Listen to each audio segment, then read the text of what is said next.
Rest assured کہ آپ کی چاہے فوج ہے، چاہے فضائیہ ہے، چاہے نیوی ہے، چاہے باقی تمام دفاع سے تعلق کر رکھنے والے ادارے ہیں، وہ ہمہ وقت ہر وقت اپنی تیاری میں مصروف ہے. So we are everywhere all the time. We are ready and we are prepared to take on all sort of challenges.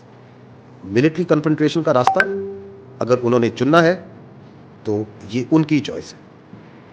آگے یہ کدھر جاتا ہے یہ پھر ہماری چوائس ہے. بسم اللہ الرحمن الرحیم. السلام علیکم ناظرین، آپ دیکھ رہے ہیں ڈیجیٹل دعویٰ نیٹ ورک اور میں ہوں حماد حمید. ناظرین، آج 2 گھنٹے کی پریس کانفرنس، وہ بھی D G I S P R کے ساتھ نائب وزیر اعظم پاکستان اور ساتھ بیٹھے ہیں مشیر وزیر خارجہ. اب تینوں نے اکٹھے بیٹھ کر 2 گھنٹے کی پریس کانفرنس کی اور اس پریس کانفرنس نے پوری دنیا میں تھرتھلی مچا دی. پوری دنیا میں کھلبلی مچ گئی کہ آخر پاکستان کو ہو کیا گیا. ہر روز کوئی نہ کوئی آتا ہے، پریس کانفرنس کرتا ہے اور سر عام کھلی ننگی دھمکیاں دے کر جاتا ہے کہ ہم یہ کر دیں گے، وہ کر دیں گے، باقی انڈیا کا سانس بند کر دیں گے، بس حملہ کر کے دیکھو، حملہ کر کے دیکھو. آج D G I S P R نے یہاں تک کہہ دیا کہ جنگ کی آپشن وہ بھارت چوز کرے گا، مگر اس جنگ کو ختم کیسے کرنا ہے وہ ہم چوز کریں گے. ملٹری آپریشن کا آغاز وہ بھارت کرے گا، یہ بھارت کی چوائس ہوگی، مگر اس کا اختتام کہاں ہوگا وہ ہماری چوائس ہوگی. یہ آج D G I S P R نے واضح طور پر میڈیا کے سامنے بیٹھ کر، انٹرنیشنل میڈیا کو سامنے بٹھا کر انہوں نے یہ بیان دے دیا. اس کے بعد پورے بھارت میں سانپ سونگ چکا ہے، پورے بھارت سے خاموشی ہے. آج مودی نے اپنی ایک اعلیٰ میٹنگ اپنے گھر کے اندر رکھی جس میں وزیر خارجہ، وزیر داخلہ، وزیر دفاع، آرمی چیف اور دیگر سیکرٹریز جو دفاع سے ریلیٹڈ اور خارجہ سے ریلیٹڈ اور داخلہ سے ریلیٹڈ، وہاں پر ہائی کمانڈ میٹنگ وہاں پر بٹھائی گئی. مگر اس میٹنگ کے بعد اب بھارت میں خاموشی ہے، خاموشی ہے. کوئی جواب نہیں آیا، کوئی اس کا اعلامیہ نہیں جاری کیا گیا، کوئی دھمکی نہیں دی گئی. جیسے ہر میٹنگ کے بعد بھارت کی طرف سے اعلان کیا جاتا ہے کہ آرمی چیف کو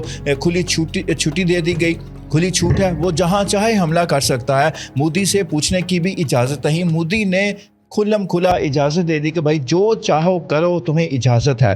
اب پاکستان نے اس کے جواب میں جو آج پریس کانفرنس دی، اس کے بعد کچھ نہیں ہے.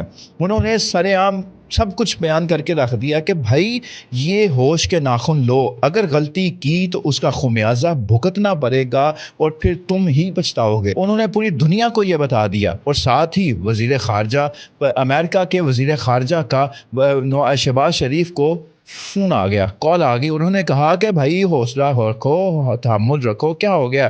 مگر انہوں نے کہا کہ ہم چھوڑیں گے نہیں، ہماری سلامتی وہ پہلے ہے، اس کے بعد باقی چیزیں ہیں. وزیر خارجہ امریکہ کو بھی یہ کہہ دیا گیا ہے کہ بھائی ہمارے اوپر حملہ ہوا، ہمارے اوپر ملٹری آپریشن کیا گیا، پاکستان کی سالمیت کو اگر للکارا گیا تو پھر ہم کسی بھی حد تک جائیں گے، ہم گریز نہیں کریں گے، ہم رکیں گے نہیں، ہم یہ سوچیں گے نہیں کہ اب کرنا کیا ہے. ہمارے اوپر اگر حملہ کیا گیا تو ہم کسی کو چھوڑیں گے نہیں، چاہے انڈیا کیا، انڈیا کا باپ ہی کیوں نہ آ جائے. تو اس کے بعد یہی امریکہ کے وزیر خارجہ نے بھارت کے وزیر خارجہ کو کال کی اور اس کو سمجھایا کہ بھائی سمجھ جاؤ، ہوش کے ناخن لو. پاکستان غصے میں بیٹھا ہے، پاکستان اس وقت کچھ بھی کر گزرنے کو تیار ہے.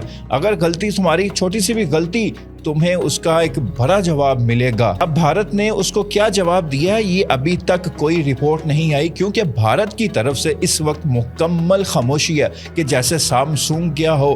کیونکہ پاکستان مسلسل پاکستان بیان دے رہا ہے. کل عطا تارر نے بیان دیا کہ بھائی 24 گھنٹوں میں 36 گھنٹوں میں بھارت حملہ کرنے والا ہے، مگر ہم کیا کریں گے؟